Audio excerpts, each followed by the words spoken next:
بسم الله وبالله وبتوفيق الله وأنا على ملة رسول الله صلى الله على محمد وآل محمد والحمد لله رب العالمين على نعمة الإسلام ونعمة معرفة النبي صلوا عليه وسلموا تسليما. اللهم صل على محمد وآل محمد. ariko uyu munsi buryo cyari umunsi w'igitangaza ntabwo ari urumuri rumwe rwavutse. صلوا على النبي. اللهم صل على محمد وآل محمد. نيبوك يا إمام جعفر الصادق المصدق في القول والفعل المصدق في السماوات والأرضين. صلوا على محمد وآل محمد. اللهم صل على محمد وآل محمد. إمام الصادق عليه السلام أنا رونجي كويبان رونجي من مجلس yanjye ni imamu wamenyekanye uko abandi bamuvugaga yari mu bitabo by'amateka bamwitaga ngo ni imamu rafidha, ni imamu w'iki w'abashiya babitaga ngo ni rafidha, yani mu buryo bwo kubasebya. Ariko Imam Sadiq alayhi salam yagize amahirwe nta wundi mu imamu wari wese wigeze agenda ute ayagira. Yeno muri ayo mahirwe hari ukuvuka kuri mawlidi n'umwe Imana sallallahu alayhi wa alihi kugeza aho tumwibuka. Iyo twibutse mawlidi n'umwe turanamwibuka, ariko n'ikindi kirenze aho ngaho ni uko imama yiwe yamaze imyaka 30. Urebye ari mu bayimamu ba igihe cyabo cya imama cyamaze igihe kirekire. Undi mwihariko afite ni uko ugiye kura 80% cyangwa 75% by'idini dufite isaha none yose tuyikora kuri Ja'far as-Sadiq. Sallallahu ala Muhammad. Allahumma salli ala Muhammad wa ali Muhammad. Uko igihe kirekire yabashije kubaho mu gihe cy'iherezo rya Bani Umayya ndetse no mu itangiro rya Bani Abbas. Ibi byamuhaye amahirwe yo kuba yaragize ubushobozi bwo kwigisha idini igihe abanyapolitike b'abantu ba Al-Bayt bari bahugiye kuki? Bari bahugiye kukurwana hagati yabo Bani Umayya na Bani Abbas. Agira amahirwe atarigezwe agirwa n'undi mu imamu uwo ari wese. Byaje kurangira yuko imadhabu yacu yitiriwe madhabu Ja'fariyya. Ako gace tubanze tukumve ka Imam Ja'far as-Sadiq. Imadhabu yacu yitiriwe madhabu Ja'fariyya, ni madhabu ya Imam Ja'far as-Sadiq. Kubera iki? Byandi twavuze 80% cyangwa 75% byose by'iyi madhabu yacu bibe muri tawhid, bibe muri fiqh, byose urebye tubikora kuri Ja'far as-Sadiq alayhi salatu wassalam. Allahumma salli ala Muhammad wa ali Muhammad. Uyu imamu w'igitangaza igisekuru cyiwe akaba ari Ja'far as-Sadiq mwene Muhammad al-Baqir mwene Ali Zain al-Abidin mwene Hussein bin Ali mwene Ali bin Abi Talib mwene Abdul Muttalib. Tugakomeza kuri cya gisekuru cy'intumwa y'Imana twabonye. Sallallahu ala Muhammad wa ali Muhammad. Allahumma salli ala Muhammad wa ali Muhammad. Imam Sadiq alayhi salam yavukiye mu mujyi wa Madina ku itariki 17 Rabiul Awwal mu mwaka wa 83 Hijriya, nk'uko abanyamateka cyane cyane b'abashiya babivuze. Mama wiwe w'umubyaraga akaba yitwaga Fatima bint al-Qasim bin Muhammad bin Abi Bakr, akaba yarazwi nka Ummu Farwa.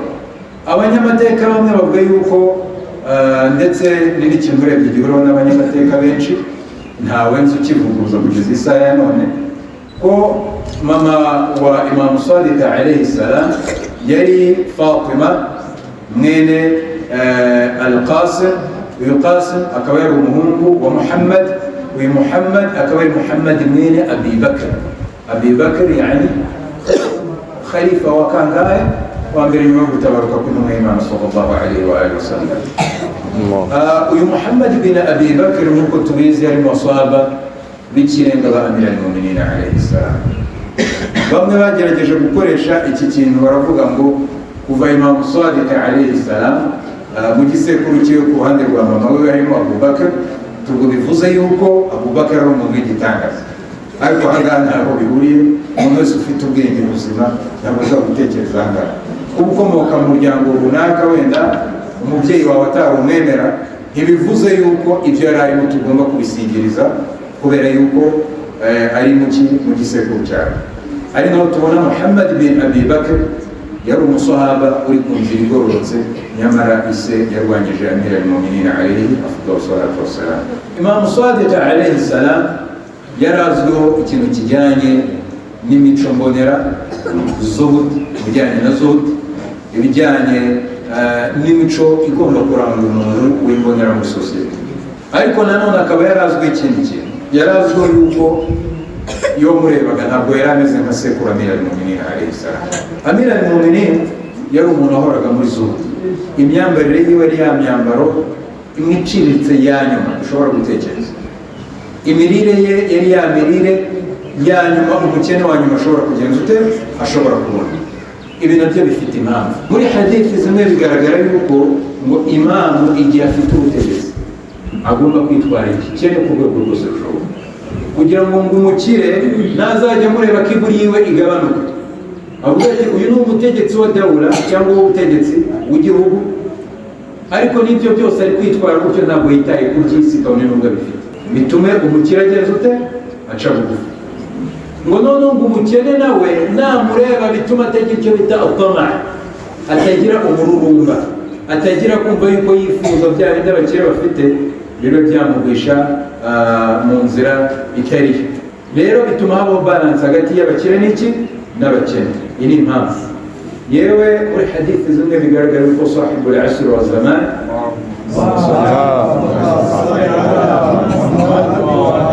ubwo azabaje ngo azagendera kuri sira cyangwa ku migenzereze ya Amir al-Mu'minin na Rasul sallallahu alayhi wa alihi wa sallam. Allahumma salli ala Muhammad wa ali Muhammad.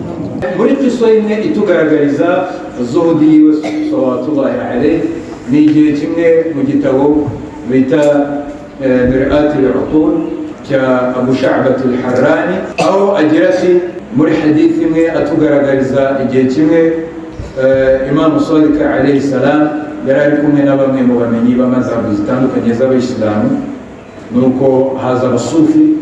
Abasufi ni abantu bazwi yuko ngo baretse isi ngo bakiyegeza kweza nafsi zabo, niko bivugwa, ariko mu by'ukuri ntabwo ari ukuri, kuko inzira imwe rukumbi yo kukugeza kweza nafsi yawe ni inzira Ahlul Bayt alayhim afdalu salatu wassalam. Allahumma salli ala Muhammad wa ali Muhammad. Basa naho baretse isi baragenda bajya ahantu bitaruye abandi, bakajya birirwa muri ibada, yani ntibivange n'abantu. Ariko iyi ntabwo ari sira y'Imana, ntabwo ari sira y'Imana, kuko umwemeramana nyakuri abana n'abantu, yamara kubana n'abantu akirinda bimwe mu bibi bakora, ariko ari kumwe nabo anabafasha abafasha gutera imbere, gutera inama, kujya guhunga abantu. Wamara guhunga abantu muri kuri kwegereza Nyagasani Allah, iyi ntabwo ari inzira mu by'ukuri twatojwe n'intumwa y'Imana. Rero aba basufi baramuziye, yari yambaye neza, ibyo twavuze yaratandukanye nanjye na sekuru Amir al-Mu'minin, yambaye neza, parufe nziza, mashallah. Bamurebye baravuga bati ntabwo umuntu mucamungu, umuntu w'Imana agomba kubasa nkawe yoswaga. Ibi birakabije, urimo urasa neza cyane, wambaye neza bikabije. Bakomeza bakora deba, bamutoza buryo ki, yani bari kumwigisha buryo ki ngo agomba kwitwara ki na zuhud. Arangije arababwira ati mwakomeje gukomeza ibyo kandi mbasaba kandi. Arangije arababwira ati mukure iyo myenda yanyu mwambaye, muyikureho gato. Tubuse twakwambara uza ati la muyikuremo. Isoni zirabica, abantu bari baraho bati Jafar Sadiq afite impamvu yo kuvuga iki kintu. Bagize isoni, abandi basahaba be baraza bagenza ute bakuraho iyo myenda. Barangiye basanga imbere bambariyemo amahariri, ariko inyuma bambariyeho ya myenda igaragaza ko ari abantu barucamo. Yani indani wambariyemo costume sawa y'intariyani, zo costume zihene igura $3,000 y'idolari 5,000, mashallah. Urangije na costume $5,000 by'idolari ugeretseho imyenda y'incabari kugira ngo wereke abantu yuko uri mucamo ngo mashallah barakallah. Imam Sadiq icyo yahise abakora, yahise noneho bakuraho ya myenda. Barangije babona yambaye imyenda isuzuguritse cyane, yani mu maso y'abantu babandi bakunda icyo bita fakhri cyangwa ibintu bihenze. Bona yambaye imyenda iciriritse, imbere y'imyenda igenje ute ihambaye. Arangira ababwira ati nyagasani muri Qur'an aragira ati فأما بنعمة ربك فحدث صلى على محمد اللهم صل على محمد وآل محمد. ati nema za nyagasani wagomba kugenda ute kuzigaragaza. Yani umushimira kugaragaza inema nyagasani yaguhaye biri mu buryo bwo gushimira Allah. Niba ufite ubushobozi kuki utagenda mu modoka nziza, uri umwemeramana kuki utaba mu nzu nziza, utume wubahika ariko banubahe nyagasani Allah waguhaye iki, waguhaye izirema. Arangije abwira ati ariko nibyo byose mwebwe naberetse inema nyagasani yampaye ndi kumushimira, ariko ndangije nicisha bugufi imbere ye mu buryo mwebwe mutazi biba hagati yanjye na Allah.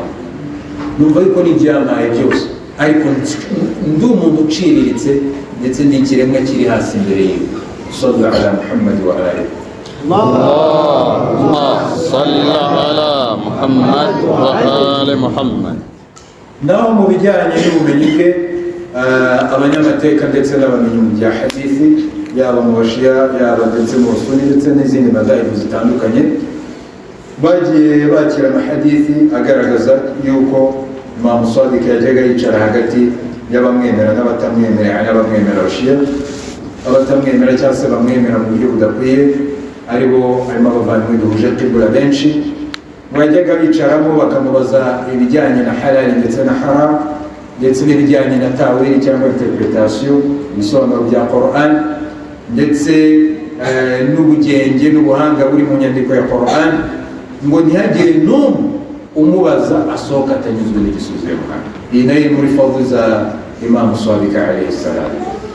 Wa bil jumla, nta wundi muntu n'umwe tubyumvikane, nta wundi muntu n'umwe mu mateka y'Ubuyisilamu wagiye akurwaho hadithi nyinshi ntizakurwa mu Jafar Sadiq, yewe na Rasul sallallahu alayhi wa alihi wa sallam. Allahumma salli ala Muhammad wa ali Muhammad. Bitewe na zurufu cyangwa na hali yabaye nyuma yo gutabaruka kwiwe, ntabwo intumwa y'Imana twigeze twakira hadithi zigeze ku kigero cya hadithi zavuye kuri Imam Jafar Sadiq. Yewe na hadithi nyinshi ziva kuri Rasul tuzikora kuri Imam Jafar Sadiq kugeza isaha ya none. Yani Rasul yabaye mazlum ku rwego rw'uko yigishije abayisilamu imyaka 20 n'ingahe, tukaba nta hadithi zingana ite. Sahih Bukhari yose ufashe hadithi zitisubiramo ntabwo zirenze hadithi 1000. Ufashe zigenda zinduka akantu ntizirenze hadithi 5,000. Sahih Muslim nazo hadithi nyinshi zigenda zigaruka muzihuye n'iziri muri Sahih Bukhari. Ibitabo hafi ya byose by'abasuni hadithi zabyo ugiye kuziteranya, ni ikibazo usanga yuko abayisilamu dufite ikibazo cy'ubumenyi bwavuye ku ntumwa y'Imana mubasharatan budaciye ku bayimamu baziranenge. Nuko mu banyeshuri biwe ndetse no mu bamukoraga khidima, yani bamubaye iruhande, twe turibanda cyane cyane kuri ba bandi abavandimwe bacu tudahuje wilaya bajya bavugaho.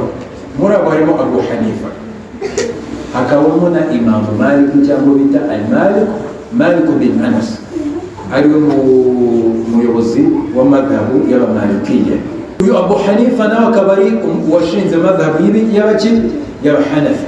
Ala almunasaba, fi almunasaba nuko uyu Abu Hanifa bivugwa yuko mudatari umusuni, uyu Abu Hanifa yari umuzaidiya, ariko abazaidiya begereye iki? Begereye abasuni mu bijyanye na fiqh. Uyu rero Abu Hanifa akoze taqiya abana n'ubutegetsi.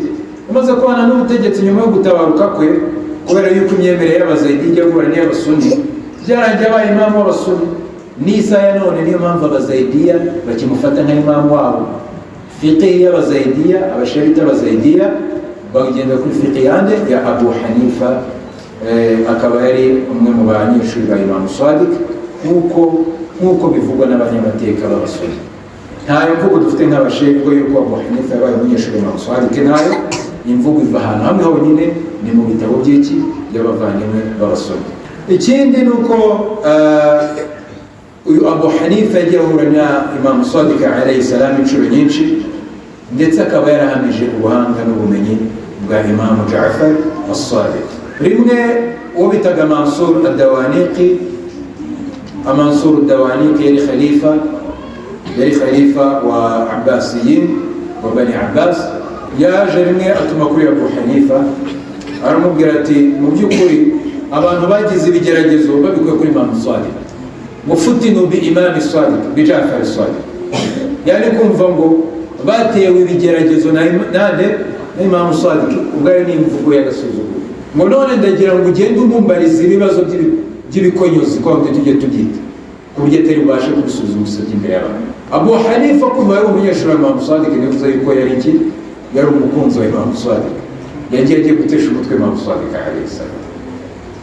Amubaza ngo masail 40 masail, yamubajije ibibazo mas'ala 40 zijyanye na fiqh. Icyo yamubazaga cyose none Imam Jafar Sadiq alayhi salam yarabanzaga akamwereka ikhtilafu ziri hagati y'abantu cyangwa bita abafuqaha ubwabo uko babita, akamubwira b'Madina uko babivuga, akamubwira b'Kufa uko babivuga, akamubwira abakhurasan uko bagenza ute uko babivuga, akamubwira aba Kabul muri Afghanistan uko babivuga.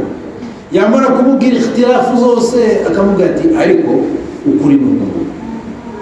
صلوا على محمد وآل محمد. اللهم صل على محمد وآل محمد. Byarangiye Abu Hanifa yumiwe ati uyu muntu ni bwoko, birangira avuge mu cyicaro aho ngaho ati se hari umuntu umumenyi urenze abandi uretse wa wundi uzi ikhtilafu z'abantu uko zimeze akamenya na sawabu cyangwa se ikiri ukuri muri ibyo byose. Yani byarangiye kugira ngo asebye Imam Sadiq, ahubwo agaragaje ko Imam Sadiq ari umuimamu ugenzute uhambaye. Ikindi nanone ni uko uyu Mansur ad-Dawaniqi yagiye amuteza abandi bamenyi ba za madhahib ndetse abamenyi b'ayandi madini, harimo n'abo bita bazanadiqa. Azindiqi mu rurimi rw'icyarabu nubwo ari izina ryabaye nk'igitutsi ariko ntabwo ari igitutsi asuli y'izina Zindiqi, bivuze wa muntu nk'abo twita abateiste batemera Imana, batemera ukuboko Imana mu cyarabu icyo bivuze. Ariko bitewe n'uburyo Abarabu nyuma y'Ubuyisilamu bakiye umuntu utemera Imana no kuboko Imana, byarangiye ijambo Zindiqi rihindutse iki, yani ngo umuntu atemera undi batandukanye icyo akamwita ngo ninde, ngo ni Zindiqi. Ariko Zindiqi bivuze umuntu utemera kubaho kw'Imana. Uyu Mansur ad-Dawaniqi yamutezaga abo bazanadiq, akamuteza abo bita abaqadariya, akamuteza azamadhahibu zitandukanye zari zifite imyemerere ipfuye tutabasha kuvuga. Harimo abitaga abaqadariya bavuga yuko ikintu cyose bakora ari Nyagasani Allah uba wakibateje. Abe yasambanye Nyagasani uba mutegetse gusambana. Bavugaga yuko bo nta mahitamo bafite, ahubwo ibyo amahitamo rusaye mu biganza byande bya Mwenyezi Mungu. Bakanavuga yuko Nyagasani ntawe yahana kubera yuko yamuhanira iki kandi bamutegeka gukora ibyo yakoze. Hakaba n'izindi madhahibu zemeraga yuko ngo umuntu imani al-qadariya, iyindi madhabu ntari kwibuka neza izina rinsobye, bemeraga yuko ngo umuntu ikiremwamuntu iyo yemera la ilaha illallah Muhammadur Rasulullah aba abaye umwemeramana, asambane, yice, ibibi byose yakora n'ibitavuga imbere y'abantu byose aba umwemeramana, ari muri al-janna kandi abemeramana bose bagenda bararinganiye. Ibaze uwitwa yuko ari khalifa w'abayisilamu ari guteza umumenyi w'abayisilamu twemere ko ari umumenyi atari imamu nk'uko babyemera, akamuteza abantu nk'aba ngaba kugira ngo musabye mu maso y'iki y'abantu. Abu Hanifa rero ikindi ntabwo yatangwaga mu byicaro nk'ibi. Icyicaro cyose kijyanye no gusabye Imam Sadiq yabaga yateye iki, yateye amatara, kabone n'ubwo bivuga yuko ari umunyeshuri wa Imam Sadiq. Niyo mpamvu bamwe mu bamenyi b'abashia bamwe bavuze bati nta kintu kitugaragariza ariko Abu Hanifa yaba yarize kuri Imam Sadiq. Turetse izo hadithi wenda z'abavandimwe b'abasunni duhuje kwemera kuri shahada, ariko mu by'ukuri nta dalili igaragaza yuko umunyeshuri ati ntabwo byageza ku rwego rwo kurwanya umwarimu we ku rwego rugeza. Baravuga bati ahubwo bigaragare ko yajyaga yitabira majalisi za Imam Jafar Sadiq, yarangiza akamukuraho ubumenyi mu buryo butari mubasha kuko abandi bose bajyaga bitabira ibyicaro byiwe. Ariko kuba yari umunyeshuri wiwe byihariye bamwe barabikemanga. Mu gitabo bita Tawhid ya Mufaddal bin Umar atubwira inkuru imwe y'ukuntu yahuye n'umugabo bitaga Abil Auja. Abil Auja akaba yari muri ru'usi zanadiq cyangwa se mu bamenyi no mu batware baba abantu bahakana Imana twabonye bita abazanadiq. Nuko ubwo uyu Abil Auja yavuga guhakanya bwe na kufuriyati ziwe, Mufaddal bin Umar yabaye mutaassub, yagize taassub, agira umujinya.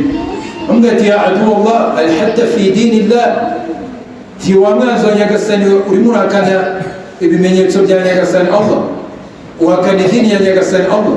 Nuko wa ankarta albari jalla qudusu, urangije uhakana umuremyi n'umutangizi wa buri kimwe cyose, kugeza ku magambo ya nyuma yavuze. Nuko Abil Auja uyu zindiq aragira ati ya hada, tiyewe kana in kunta min ahli al-kalam fakallamna, nimba uri mu bantu b'abahanga mu bya kalamu cyangwa mu bya teoloji bijyanye n'imyemerere, ufite ubuhanga mu bijyanye na logike, turakuganiriza dukore debe hagati yacu nawe. Fa in thabata laka al-hujjatu tabi'nak, kandi ukuri kwawe nikugaragara yuko ariko guhamye turakwemera tugukurikira.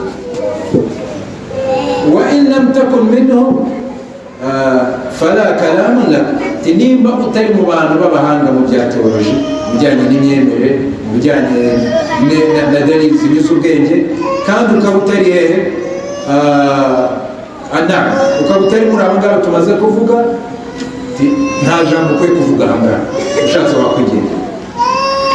Wa in kunta min ashabi Ja'far bin Muhammad as-Sadiq alayhi salam fama hakadha yukhatibuna, kandi nanone umenye ko nimba uri mu basahaba ba Imamu Ja'far as-Sadiq, tumenye yuko ubwo ntabwo ari ubwo uri kutubwira twita abanzi ba Nyagasani.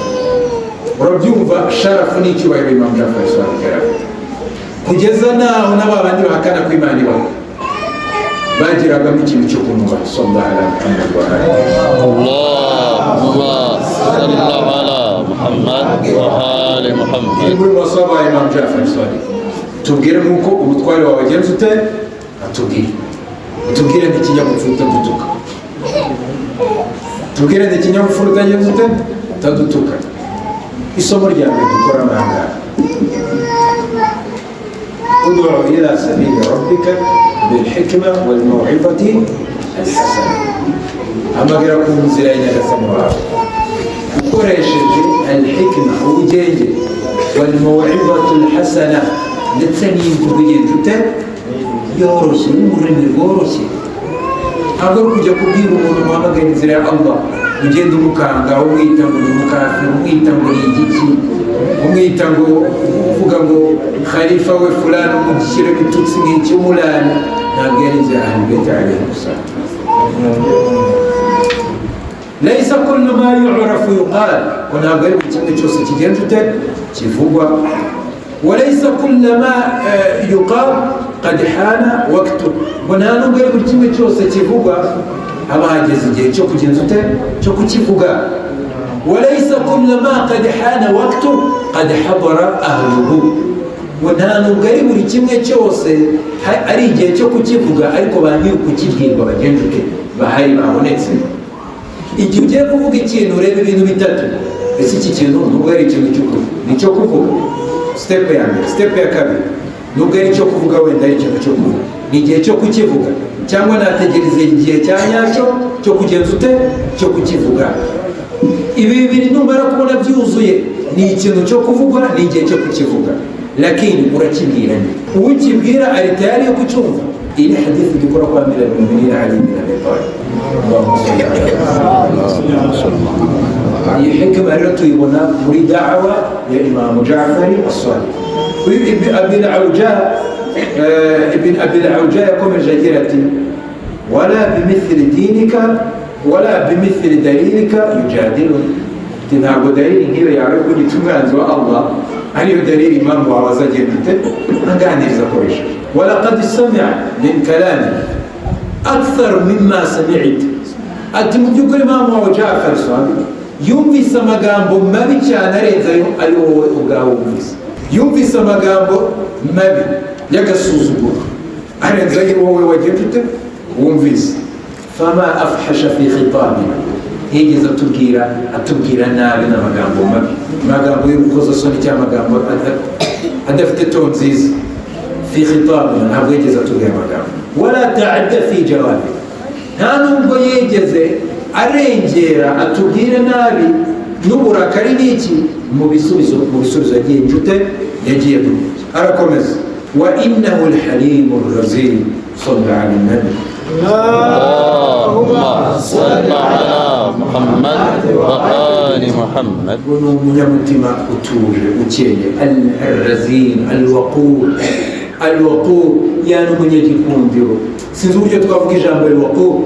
Umunyagikundiro ufite umutima mwiza, wihangana, wakira abantu umutima mwiza, abantu bose bakamubona n'iki urumuri. Al-aqir ar-rasil, al-aqir, umunyabwenge uhambaye. Al-rasil, ushikamye, ufite igihagararo, utinyitse, ariko nanone wiki umunyabwenge. La ya'tari khalqun, ngo nta kintu na kimwe kibi kijya kimutesha umurongo, yaba ibitutsi wavuga, yaba ibigambo wavuga ngaho. Imam Sadiq nta na kimwe kimutesha iki, wala taishun wala nazaqun, nta kintu kimwe mu magambo, yaba mu magambo, mu bikorwa kimwe kijya kimutesha iki umurongo. Nk'uko abandi bantu tugira uburakari tukavuga ibidakwiye, tugakora ibidakwiye. Yasma'u kalamana wa yusghi ilayna, ati yumva amagambo yacu akaduha amatwi, akatwumva, akatwumviriza. Kabone nubwo turi kuvuga kufuriyati n'amagambo atari meza adakunze. Uguyu ibn Abil Awja ari kwigisha nde? Mufaddal bin Umar. Mufaddal bin Umar ari masahaba b'indakemwa ndetse bamwe bo hafi cyane ba Imam Jafari as-Sadiq, kugeza amwandikisha igitabo kijyanye na tawhid. Aba Imam babikoze ku basahaba bake, akamuha ubumenyi bw'ibanga ategeza abandi basahaba be, ariko arimo arigishwa nande na Zindiq. Wa yasta'rifu hujjatana, wakatubaza tumusobanurire amagambo tuvuga na hujjatumuha, dalili turi gutanga. Hatta idha istafraghna ma indana wa dhananna inna qad qata'nahu, ngo kugeza ubwo iyo tumaze kurangiza ibyo tuvuga, ngo tugakeka yuko twamaze kumurangiza, nta kindi kintu ari burenzeho, hujja yacu iri hejuru yiwe. Dahada hujjatana bikalamin yasir, ngo ya magambo yose twavuze yose ahita yasenyesha amagambo magufi cyane. Salli ala nabi. Allahumma salli ala Muhammad wa ali Muhammad. Bikalamin yasir, amagambo yoroheje, yani atarimo gukomera. Hari igihe nabo urugero kuri aya magambo atarimo gukomera, hari igihe ushobora kubaza ubumenyi runaka, ukamubaza akabazo agukubita za filozofi kubyo kugira ngo uzumve, akoze gutera amashaka kugira ngo zifashe kumva ibyo mfite, agusubisha akajya kukubwira muri rurimi rw'icyara, baca hirya aca hino, ashyiramo baraga nyinshi. Kose usanga miskini umuntu uri kubwira ibyo ntabwo abasha kugenda ute kubyumva. Mu buhanga bwa mubaligh na da'i nuko amenya gukoresha amagambo bitewe n'uwagiye ufite abwira. Kandi ushobora no gusuzugura umuntu waba undi wigize kagaragara, atereza shaka mu bantu, agakoresha za filozofi n'ibitabo ngo umumenyi w'umufaransa kanaka muri filozofi yavuze atyo, tuzi ukabisenyesha amagambo kandi yoroheje umuntu wese agiye ute abasha kumva. Iyi ni muri nahji cyangwa mu nzira no mu buryo bwa Imam Jafari as-Sadiq alayhi salam. Wa khitabin qasir, ngo ndetse no mu mvugo ngufiya, yana amagambo ageze kuba yoroshye, ageze no kuba amagambo agiye ute mu gufatarandira abantu. Yulzimuna bihi al-hujja, ngo akayakoresha adusenyesha ibyo twagenze ute, ibyo twakoresheje tubigira nk'ikimenyetso cy'akadari bikurira. Wa yaqta'u al-'udhr, ngo akarangiza udhur ni yani kwa kundi umuntu avuga ati njye impamvu ibi mbitekereza gutya ni kada wa kada, ni kubw'impamvu iyi ngiyi iyi nini. Ariko iyo udhur iyo umaze kumubwira ati ubu buryo uri gushingiraho burapfuye, uba umaze kugenda, uba umaze kumukuriraho impamvu yashingiragaho ahamya batuli cyangwa se ikinyoma yahamyaga. wala nastati'u li jawabihi radda, ukugeza tutashoboraga gusubiza igisubizo na kimwe ku magambo maze kugenza ute kuvuga. Fa in kunta min ashabi fa khatibna bimithli al-khitab, nimba rero uri mu basangirangendo utuvugishe mu buryo nawe agiye gute atuvugisha. Ibi bitugaragariza tumaze kubona kuri Abu Hanifa tubonye ko yari umunyeshuri wa Imam Sadiq ku mvugo za bamwe mu banyamateka. Tumaze kubona yuko ahamya kabone n'ubwo yarwanyaga Jafar Sadiq, yahamyaga yuko Imam Jafar Sadiq ari umuhanga kurenza abandi bahanga. Kabone n'ubwo amana turaza no kubona n'amagambo y'umuvugo atari meza. Twihuse, Imam Sadiq alayhi salam yari azwi mu bijyanye no gukwirakwiza ubumenyi. Imam Sadiq ndagira mbabwira sallallahu ala Muhammad, Allahumma salli ala Muhammad wa ali Muhammad. Imam Jafar Sadiq yigishaga iby'idini. Imam Sadiq yigishaga imibare, ibiyavuga, yigishaga fizika, yigishaga alkimiya, ibijyanye n'iki na chemistry, yigishaga ibijyanye na biology, yigishaga ibijyanye na ilmu nujum wal falak, ibijyanye n'ubumenyi bw'isanzwe.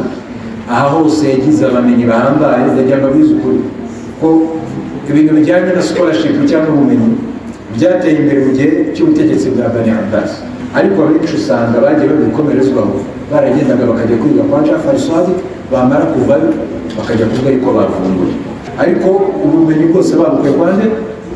Bamwe wa Jafar Sadiq ibn Muhammad. Muri abo bahanga mubo yigishije shimi, ariko akanabigaragaza yuko ari umunyeshuri wa Jafar Sadiq ni umumenyi bita Jabir bin Hayyan. Jabir bin Hayyan nari isaha ya none abiga shimi bagira takhasusi mu bya shimi muri Western Road mu isi yo mu burengerazuba bw'isi. Jabir bin Hayyan baramwe biga concept zimwe z'ibijyanye na shimi ya chemistry zagiye ziba kuri Jabir bin Hayyan. Mu bandi bamenyi twavuze yigishije bo ku ruhande rutari urwacu harimo nka Abu Hanifa na Imam Malik cyangwa Malik bin Anas, ndetse anigisha umwe mu bamenyi uwashinze madhabu y'Abamu'tazila ariwe bita Wasil mwene Ata. Uyu Wasil mwene Ata niwe washinze madhabu y'Abamu'tazila. Abamu'tazila niyo mpamvu usanga begereye abashiya mu bijyanye n'iki na tawhidi, ibijyanye na sifati Allahi, ibijyanye na nabi intumwa y'Imana igomba kwiranga, na aqida muri make muri teoloji duhuje ibintu byinshi. Ni nayo mpamvu usanga nk'abadhabo bita abayibadhi duhuje ibintu byinshi muri tawhid. Kubera iki? Umumenyi w'abayibadhi mu washinze madhabu y'abayibadhi yari ari kuri manhaji y'Abamu'tazila mu bijyanye n'iki n'imyemerere. Wenda abasha gukora ubushakashatsi basha gusoma kuri uyu kora Abamu'tazila bakareba n'ibyabaranze muri masiri ya scholarship. Naho abamenyi abo tutararenga aha turavuga kuri Abu Hanifa. Abu Hanifa ikintu gishingirwa avuga yuko yize kuri Jafar Sadiq n'amagambo yivugiye ati rawla sanatani la halaka an-Nu'man. Katari imyaka ibiri baramubuje kuri Jafar Sadiq, batataza ku myaka ibiri namaze kwa Jafar Sadiq niga, nari kuba naroretswe, yani aho ndi ntabwo mba naragenda narahageze. Hamwe n'ibyo byose abamenyi mu by'amateka nka Ibn Kathir na Ibn Athir ndetse na Imam Nawawi, abo bose ni abamenyi b'Abasuni, bakomeza batubwira yuko yakwirakwije cyangwa yagira hadithi nyinshi zagiye ziva kwa Jafar As-Sadiq. Ibi nabyo bigashingirwaho bivuga yuko kuba yaramukoraga hadithi mu buryo buri mubasha cyangwa direct, kuba yarahuraga nawe biri mubasha akamukora hadithi nta wundi muntu ugiye hagati ye nawe, bivuga yuko yaba yari umunyeshuri we, ndetse bashingiye no kuri hadithi. Ariko n'ibyo byose yavuze umwe mu mvugo z'ishaniya, aho yavuze ati khalaftu Jafar Sadiq fi kulli shay, wanavuguruje Imam Jafar Sadiq muri buri kintu cyose illa fi shay'in wahid, muri iki kintu kimwe cyose. Idha kana yakunu fi sujud lam adri hal kana yaghmadu 'aynahu واحد أو يغمض عينيه أو يفتحهما معا. ونها بنزني هي Jafar Sadiq يرجع muri sujud nimba arafungaga amaso cyangwa akayaranga cyangwa agafunga rimwe ihita kabiri, atari kubw'iyo mpamvu nkeka yuko kimwe muri ibyo ashobora kuba yarayafunguraga cyangwa akayafunga. Niyo mpamvu ngewe rero ngiye muri sujud funga ijisho rimwe byibuze kugira ngo byibuze numve yuko navuguruje nde Jafar Sadiq alayhi salam. Amaze kumwemera nk'umumenyi w'iki w'igitangaza n'umwarimu sawa, ariko icyo bita hasad ishyari, aravuga ati ariko ntabwo byavamo ko nanjye ngeneye abantu bankurikiye, ninzajya mvuga ikintu cyose ko kivuye kwa Jafar Sadiq ni mushkil, agomba kujya afunga ijisho rimwe akumva ko basi ntangana Jafar Sadiq namuvuguruje. Niyo mpamvu rero abamenyi hari ikintu bamwe bajya bumva, harimo na bamwe bakimajije wenda mu bicaye ahangaha, niyo mpamvu ntanakivugaho kubera iki ngo bashiya ngo hari abajya bavuga ngo kumenya ngo hadithi muri taqiya n'itari muri taqiya tureba ivuguruza imyemerere cyangwa hadithi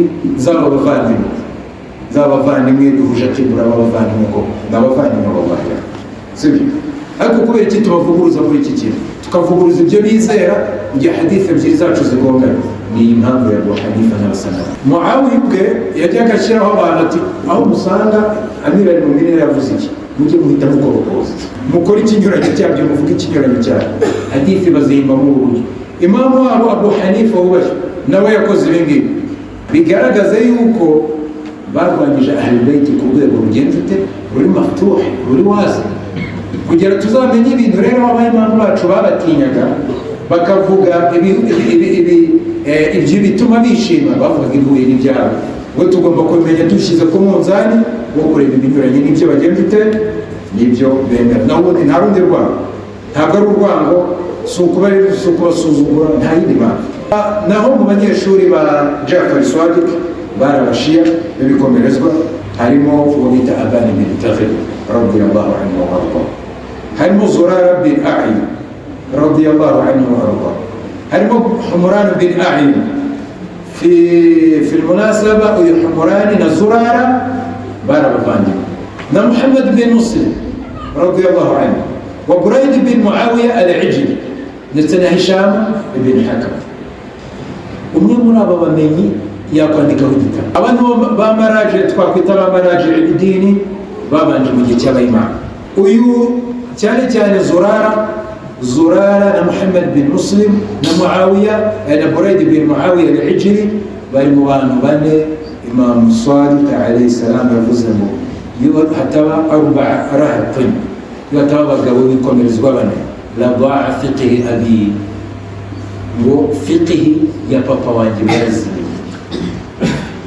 Muri abo bagabo bane yavuze Zurara, avuga Muhammad bin Muslim, avuga uwo bita Burayd bin Muawiya al-Ijli, ndetse n'undi musahaba wa kane ntari kwibuka neza kuko we atandukanye mu hadithi ebyiri zitandukanye. Mwiretere mwibaruwa Imam Zamani uvuga yuko yohereje Sheikh Mufid Sheikh Taifa mu gihe cya zamani Ghaibat Sughra, yaramubwiye ati mu by'ukuri urabona gutatana kwawe mwatatanije imbaraga, ariko nyamara iyo muzo gushyira hamwe Nyagasani yari kubatera inkunga akabashyira hejuru y'abanzi banyu.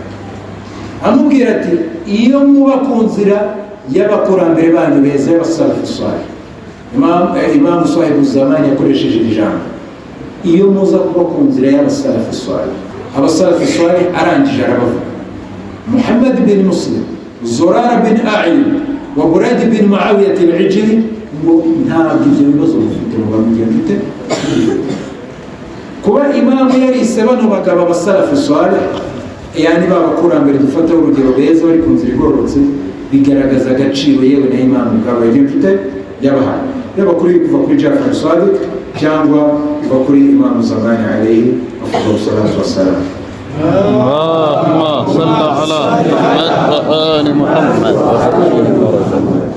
naho ubumenyi bita al-Washar umwe mu bamenyi b'ibikomerezwa b'abasuni n'umenye hadithi n'amateka, aratubwira ati yinjiye mu musigiti wa Kufa basanga abashekhe 900, abashekhe 900 afwan, abashekhe 900 yabise abantu. Abarabe bavuze ngo shekh ni umuntu wabamuhaye ikibazo kigira gute kirenze, bigaragara yuko bari abantu barabamenye mu by'idini cyangwa abanyeshuri mu by'idini bakomeye. Bati nasanze abashekhe 900, buri wese avuga ngo numvise Jafar Sadiq avuga صلى على محمد وآله. اللهم وصل على محمد وآل محمد. يعني mucyumve neza ni umusigiti umwe abashekhe bangahe magana cyenda buri wese avuga ngo numvise Jaafar Sadiq ntabwo bavuga ngo numvise ngo wenda مثلا Abdullah bin fulani ambwira yuko yumvise Jaafar Sadiq la baravuga ngo njyewe mubashara njyewe direct numvise Jaafar Sadiq avuga yani bigaragara ko abashekhe bose bari baricaye imbere ya Jaafar Sadiq bamukoraho iki bamukuraho ubumenyi. Ikindi nuko mu bitabo by'amateka bigaragaza yuko abantu baba barabaye abanyeshuri ba Imam Jaafar Sadiq mu bijyanye n'amateka, hadith n'ubumenyi butandukanye bwa siyansi zitandukanye zitari z'idini bagera ku bihumbi bine, bagera ku bihumbi bine. Urumva kwigisha abanyeshuri 4,000 bagasohoka ubumenyi, abanyeshuri 4,000 ntabwo ari ikintu cyoroshye bavana. Ntabwo mbere hauza abantu bagendaga bava mu Rwanda bajya kwigirira, abantu bavaga za Afghanistan no mu Buhinde n'amaguru bagiye gushakisha ubumenyi Baghdad cyangwa Madina. Kumva ngo umwarimu yigisha abanyeshuri 4,000 babasha kumenyekana ni fadli irenze izindi. Iyi nayo iri muri fadli za Imam Jaafar Sadiq.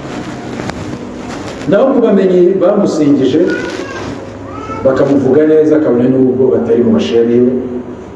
Harimo abamenyi nka Abu Hanifa ko twamuvuze, Malik bin Anas ndetse na Ibn Kathir ndetse Imam Nawawi na Ibn Juzi. Ntabwo twajya mu gusoma amagambo bagiye bamuvugaho, icyicaro cyacu cyari kirekire cyane, ariko hari n'abandi bose abo nagerageje kuvuga aha nabo mwebwe musanzwe mu gacyaba mu mwumva amazina yabo, ariko tugiye kubara amazina y'abamenyi bamusingije ntabwo twabona umwanya wo kubarondora. Naho mu bijyanye n'ibindi bijyana na Imam Jaafar Sadiq nuko hari abashamu bita Ismailiya baza guhura n'ubutegetsi bita Fatimiyya. Kubera iki kuvuga aba bantu turibanda kuri magambo ya Ismailiya ahubwo turibanda ku Fatimiyya ho gato. Aba Fatimiyya ni ubutegetsi bwabayeho muri Afurika y'Amajyaruguru mu gice cya Misiri kugeza za Maroc n'iza za Algeria, Tunisia. Babayeho ikintu cya mbere bamenyekanyeho nibo bashinze universite bita Jami'atu Azhar. Ntabwo yashinzwe n'abavandimwe b'abasuni, yashinzwe n'aba bantu b'abashiya bita Ismailiya. Bagize ubutegetsi bita iki Fatimiyya. Ikintu cya mbere bamenyekanyeho rero umva universite n'isaha ya none ifite ukazi kugeza ku munota wa none bashoye imbaraga n'amafaranga mu kintu ushakisha iki ubumenyi. Kubera iki dutandukanira nabo yuko iyo tugeze kuri Imam Jaafar Sadiq nyuma y'itabaruka rye dufata Musa al-Kazim bo bagafata uwo bita Ismaili ibn Jaafar. Ismail bin Jaafar yapfuye mu buzima bwa Imam Jaafar Sadiq alayhi salam, ariko akaba yariwe umuhungu w'imfura wa Imam Jaafar Sadiq. Bituma abantu benshi bitewe n'uburyo Imam Jaafar Sadiq yamukundaga amura hafi n'imfura ye biyumvishije yuko ariwe wagombaga kuba imamu nyuma yo gutabaruka kwe. N'icyubahiro Ise yamuhaga nk'umwana w'imfura we wamubaga bituma abantu bamwe bagira ihtirari no gutekeranya yuko ari uzaba imamu. Akimara gupfa bagize ikibazo baribaza bati ese ninde muntu uzaba imamu nyuma ya Jaafar Sadiq? Imam Jaafar Sadiq amaze gupfa bamwe kubera gukunda imiya barabawukara cyangwa abahagararizi ba imamu mu bice bitandukanye baravuze bati Imamu Ismail bin Jaafar ntabwo yapfuye. Ati imamu kugira murinde yaramuhishe, kibashyingura iki bashyingura umubiri w'undi muntu utari arangije bajya muri Ghaiba. Uyu Ismail bin Jaafar bakavuga yuko ngo yahungiye Basra agakomeza kororoka, bakavuga yuko kugeza n'isa baracyafite aho bitaba imamu, bakavuga yuko rero ariwe bakomokaho n'abayimamu babo aribo bagiye mfite aribo bakomoka. Baje gushinga ubutegetsi rero bw'Abafatimiyya ariko batura iteka bayibatura biza mufite byaje kurangira basubiranamo haza kugira ikibazo cyo bita an-nizar. Umwe imamu bitaga Nizar yari umwana wa Khalifa ndetse n'uwo bita al-Musta'li akaba yari umwana mutoya kuri Nizar. izani yabonye ubutegetsi Musitari abona ubutegetsi biza kurangira bacitsemo ibice ubwami bwabo bugenda burangira kubera fitina hagati yabo. Ariko ikintu cyiza bibukirwaho ntabwo twavuga bibi gusa ni uko bashoye imbaraga mu kintu kijyanye no gushakisha ubumenyi ndetse bagira icyo bita atasama no koroherana hagati yabo n'izindi madhahibu z'abayisilamu. Rero uvuze Imam Jafar Sadiq ntabwo wabura kuvuga aba bantu kuko nanone izo nama zabagejeje kuri ubwo butegetsi bw'igitangaza no gushakisha gutanga ubumenyi n'iki ni wasiya cyangwa inama bakoraga kuri Jafar Sadiq. Ni wasiya bakoraga kuri nde? Jafar Sadiq ndetse na papa we Imam al-Baqir alayhi salam.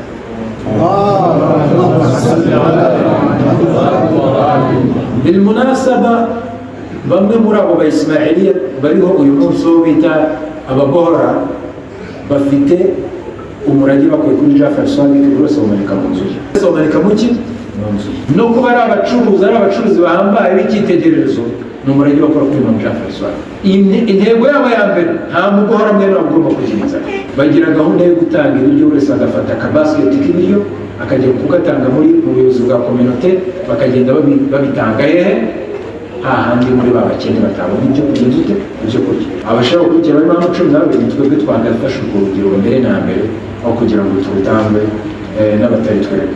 Imam Jafar Sadiq rero nibyo byose tumaze kubona n'ibindi tutarondora yatabarutse mu kwezi kwa Shawwal mu mwaka wa 1948 Hijriya, ndetse ariko kabone n'ibyo gapfa mu kwezi kwa Shawwal ibitabo byizewe biri live nicyo bivuza. Ariko ku kijyanye n'itariki ntabwo ibitabo byizewe by'amateka na hadith byacu by'abashia bigeze bigaragaza itariki yo gutabaruka kwe. Kabone n'ubwo itariki yo gutabaruka kwe ihari, ariko impamvu ibi tuba tubivuze ni kugira ngo rimwe n'umva umuntu akubwira ngo wafatiye uri kuri iyi tariki undi akakubwira iyindi tariki ntibizagucanga mu mutwe. Nta yindi mpamvu yo kubabwira ikhtilafu kugira ngo tugire icyo bita tasama.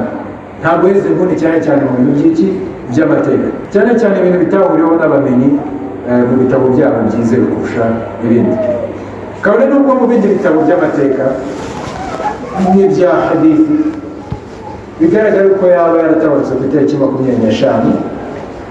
mu kwezi kwa Shawwal, ariko hakaba n'indi mvu igaragaza ko yaba yarapfuye mu cya kabiri cyangwa se mu minsi yo hagati yo mu kwezi kwa Rajab. Amateka y'icyo gihe ntabwo yari ameze nk'ay'uyu munsi umuntu apfa bagahita muha demise certificate, muha certificate y'uko yapfuye bakayikora kugeza aho icyo kintu kitakwibagirana.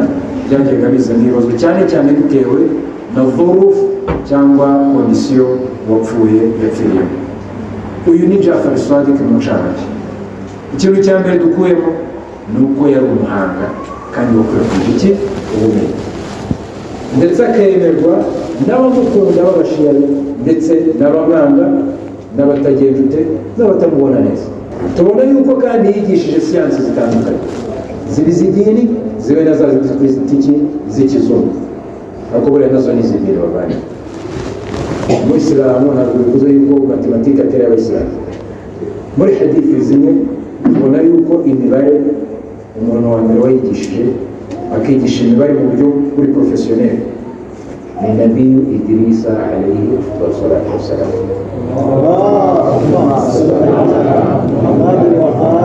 Abayisilamu bashatse kwemera ko ubumenyi bwose bwa siyansi zitandukanye abantu ba mbere bagiye babuzana ari intumwa z'Imana n'abahanuzi, noneho abandi wenda bagahera ariko ku nkingi zasizweho nande n'abanabi alayhi salatu wassalam. Rero ntimukumve ko kwiga idini birangira mu kwiga idini gusa, ahubwo iga ubwo bumenyi budufasha mu buzima bwacu butandukanye. Ubumenyi bw'idini byose bigira sosiyete akamaro. Nkomeza kubifuriza mawlidi nziza y'intumwa y'Imana sallallahu alayhi wa alihi wasallam, ndetse na mawlidi y'Imam Jafar Sadiq alayhi salam. Ubwo hano icyo narindi gukora narindi gutegurira abari butugezeho inyigisho z'umutware w'abatware ariwe Imam Muhammad. Imam Muhammad yani Muhammad Imam Habibullah wa Habibul Alamin Abu al-Qasim Muhammad sallallahu alayhi wa alihi. Allahumma salli ala Muhammad wa ali Muhammad bin Abdullah bin Abdul Muttalib بن هاشم بن عبد المناف بن قصي بن كلاب بن مرة بن كعب بن لؤي بن غالب بن فهد بن مالك بن نضر بن كنانة بن خزيمة بن مدركة بن إلياس بن مبر بن نزار بن معد بن عدنان. صلوا على محمد وآل محمد. اللهم صل على محمد وآل محمد. وما زلنا يسكن محمد. اللهم صل على محمد وعلى محمد. الماح. اللهم صل على محمد وعلى محمد. المقفي الحاشر العاقب نبي الرحمة. اللهم صل على محمد وآل نبي محمد. المرحمة. اللهم صل على محمد وآل محمد. اللهم صل على محمد وعلى نبي الملحمة. اللهم صل على محمد وآل محمد. رحمة المهداة. اللهم صل على محمد وآل محمد. سيد ولد آدم. اللهم صل على محمد وآل محمد. حبيب الرحمن. اللهم صل على محمد وآل محمد. المختار. اللهم صل على محمد وآل محمد. المصطفى المجتبى الصادق المصدوق الأمين. اللهم صل على محمد وآل محمد. صاحب الشفاعة والمقام المحمود. اللهم صل على محمد وآل محمد. صاحب الوسيلة والفضيلة والدرجة الرفيعة. اللهم صل على محمد وآل محمد. صاحب التاج والمعراج. اللهم صل على محمد وآل محمد. إمام المتقين وسيد المرسلين. اللهم صل على محمد وآل محمد. قائد الغر المحجلين. اللهم صل على محمد وآل محمد. النبي الأمي رسول الله خاتم النبيين المزمل المدثر المنذر الشاهد المبشر والبشير. اللهم صل على محمد وآل محمد. النذير داعي إلى الله السراج المنير. اللهم صل على محمد وآل محمد. رؤوف رحيم قدم صدق. صلوا على النبي وعلى صل على محمد وآل محمد. والحمد لله رب العالمين والصلاة والسلام على شفيع العالمين وسيد المرسلين محمد حبيب الله وحبيب العالمين